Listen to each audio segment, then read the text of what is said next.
free with KD. Hey guys, what's happening? This video is all about being totally real. And it's been funny in my past. Sometimes people, they don't like the realness. Because I found that when you're really real, it exposes them. And sometimes people, it's like, a photo. It's not ready to be exposed yet. It's not ready to be developed yet. And I can remember when I was younger, I would say things, like before you learn to lie, before parents and society tell you, no, you can't say that. You can't say that. I actually witnessed this the other day. A little kid, we were looking at some puppies, and the kid's like, yeah, well, if he's a husky puppy, then he probably has worms in it. Just saying what he thought. I mean, it may not even have been true. He was just saying the truth of what he kind of thought. And this woman just lashed out at him. Listen, if you don't have anything nice to say, then you can go and sit in the truck. Okay, now what happened there? That's powerful. That's going to stick with that kid. That, oh, I better lie.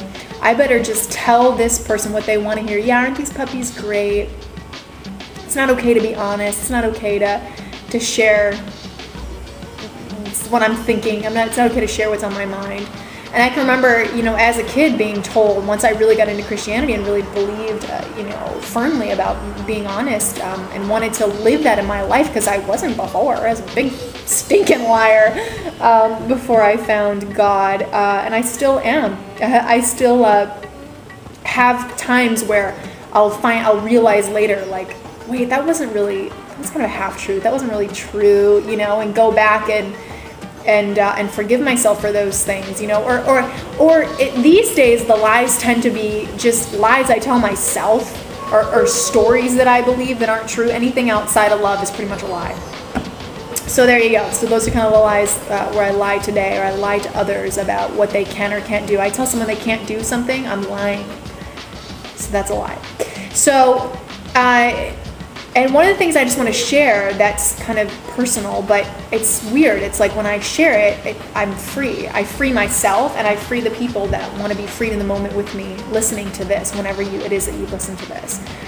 And that is that I had gone through some really interesting lessons over the past year, and gone through what I realize now was just this really. This is the first time I'm saying this. I'm gonna try not to cry or get emotional, because it's still kind of fresh. But just this really negative, like condescending, criticizing, gossiping, just resentment and envy and jealousy, and some of these just really. Ew, gross, just really gross, disgusting beliefs and feelings and emotions that I couldn't even see. I don't know if you ever have things where it's like later on, you're like, whoa, I couldn't even see that. I couldn't even see that that's what I was doing, or that's what I was being, or you know what I'm saying? Because we have so many ways to justify how we're right. We have so many ways to say, oh, well, and here's my whatever. And just having it revealed to me, and just digging through and discovering once again how powerful the tongue is, and what comes out of it, and that life and death comes from the tongue, and that part of why I wasn't seeing some of the results that I wanted, and part of why I wasn't moving in the direction I wanted, was because of what was coming out of my mouth. Just death, cursing, not necessarily swearing, because swearing can mean whatever you want, but just cursing other people, cursing just things that I am not proud of, but as the word says, you confess your sins and you are healed. It's a beautiful, beautiful, beautiful thing. Confess your sins to yourself before your God and to others, and you're healed, and they are healed. It's this really cool thing. I'm healed and you're healed.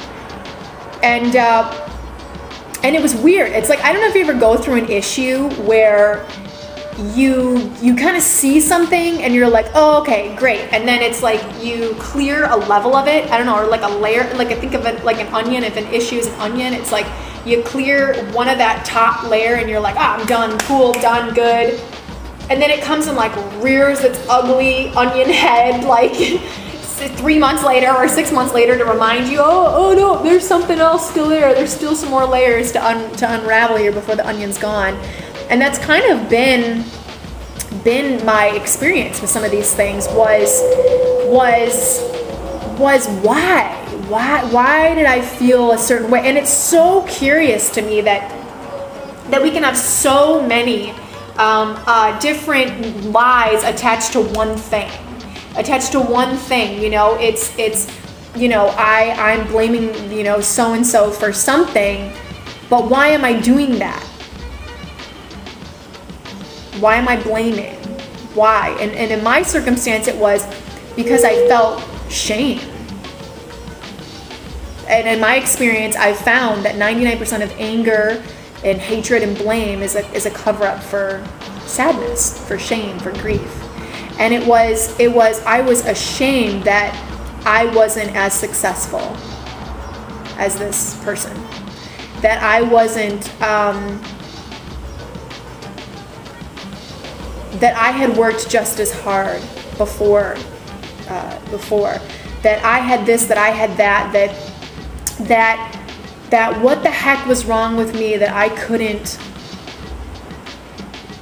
seem to figure it out, that I couldn't seem to make it work, that I couldn't seem to empower myself to make this happen. And I just felt overwhelming, just embarrassment and shame, and covered it up with blaming, with trying to prove I was right, with pride, with being a know-it-all, with being egotistical. And so it was that first layer was, oh, you're gossiping, oh, forgive yourself for gossiping, I forgive myself. And then it came down to forgive myself for, you know, for the accepting myself for the shame, and accepting myself and allowing myself to be where I am right now, and to allow myself to be where I am right now, even though, I mean, that was one of the EFT, you know, I love and approve myself, even though I didn't achieve some of the goals I wanted, and powerful. And then I found a script, actually, a book called Feelings Buried Alive, Never Die. I wish I could hold it up for you. But there was this great script in there because I was going through some of my money beliefs, because I was frustrated too, because it was just kind of like, I know that my income follows my personal growth. I know that I've grown myself a lot. I know that I've seriously really committed to seminars and books and reading and all this stuff and trying to put into practice, and I was so discouraged, you know, so like, I felt so I felt that temporary defeat, and